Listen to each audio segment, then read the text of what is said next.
to go into the, there has been a recent committee started. It's the Legislative Improvement Task Force. Do you know about that? I'm sorry, could you say that again? It's called the Legislation yes. Improvement Sorry, Task Senator. Force. Sorry, yes, I do know that. When was that started? Not long after the Royal Commission delivered its interim report, and recommendation 1 required a very, I'm not going to say aggressive, but very quick timeline for the Minister to consider a legislative pathway and for that harmonisation and simplification. So we formed a legislation improvement team to come together with some subject matter experts to work very closely with the Minister on what might be possible. So that was August was the interim report, so it would be around about that time, Senator. So, so basically you have another ESO roundtable going and you've given it another name. I beg your pardon? You've got it, so basically it's an ESO roundtable. No, it's not. Right. The legislation improvement team are internal departmental officers, and they don't comprise any representative from ESORT. We briefed ESORT the other day, as we did brief our operational working party, and I think we briefed our multi-act working group, but the actual team doing the work is their departmental officers. Oh, so sorry, this was the Legislation Improvement Task Force. Team. It's team, is it? That's what the T is for. It's just a few, 3 people, 4 people. How many people is it? 4 people? No, how many people? Oh, sorry, it's called the Legislation Implementation Team. Right. And I think it's got... Mark might know. 4 or 5 people. 8, sorry, Senator. 8 internal departmental officers on the team, Legislation Implementation Team. And this is to work out bringing the acts together? No, it's to support the Minister's consideration of what may be possible in a legislation pathway. As you appreciate, those 3 pieces of legislation are complex and also supported by the range of statements of principle.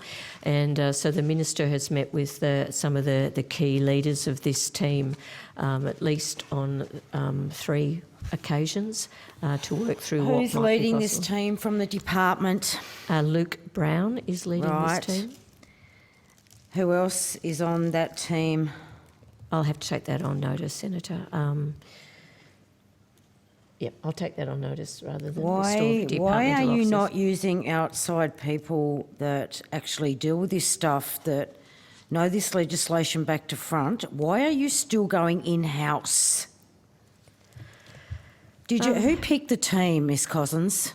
I picked the team, Senator, because these are people that actually know our legislation better than anybody. Are you telling me they know it better than lawyers and barristers out there that have been doing this for 30 or 40 years? Seriously? These are very capable, quality officers of the department that understand our legislation and policy, and they're doing a really good job in Ms Cossons, if they understood this, why are we still in this predicament and it wasn't fixed years ago? Why didn't you have this team assembled if they were so great? Why didn't you assemble? We've known these VACs have been a problem for years. We know that we need to bring them together. Because, Senator, why have you finally decided you've got 8 great people within your department that can now look like they can fix that issue? Senator, there's going to be a process that we go through as outlined by the Royal Commission, and the first step is to develop a pathway that then will go out for consultation, and any writing of legislation will require external support. But in the first step, the key for us was to get some people around a table that can talk about what is possible, and ultimately it will be a decision of government on what they would like to do with our legislation. It isn't a case of just smashing together 3 pieces of legislation, because as you know very well, the Veterans Entitlement Act is a pension-based piece of legislation. MERCA is rehabilitation. DIRCA is quite separate. Oh, I'm very and aware you've of that. heard, That's if you've why you listened need- to my that is evidence why at the you Royal need Commission, legal experts it's at that going to be table. challenging, Senator, and you know You need that. legal experts, you need a combination. They don't need to belong with the department. That's where you've gone wrong. That is why you continually fail. It's time for new people to sit at these tables, and it's time for experts to be sitting there.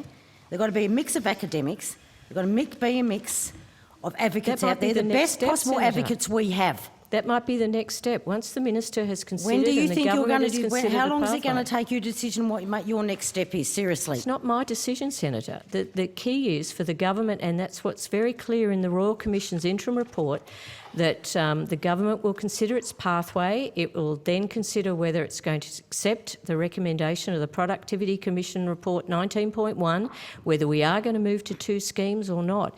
All of that has to be decided by Christmas. That's what's outlined by the Royal Commission. And then the next step will be the consultation, which would then maybe include some external people such as lawyers or academics. You're already going to decide whether you're going to take it out of the 2 legislations, put the legislation first together, step then is you're going to the say this is how we pathway, want it Senator. done. Seriously? Seriously, you haven't learnt, have you? Honestly. You can criticise me all you like, Senator. Yeah, I just think you haven't learnt. You just haven't in learnt. the interim report from the Royal Commission what is expected, and we are doing the work we need to do to support the government in taking this forward.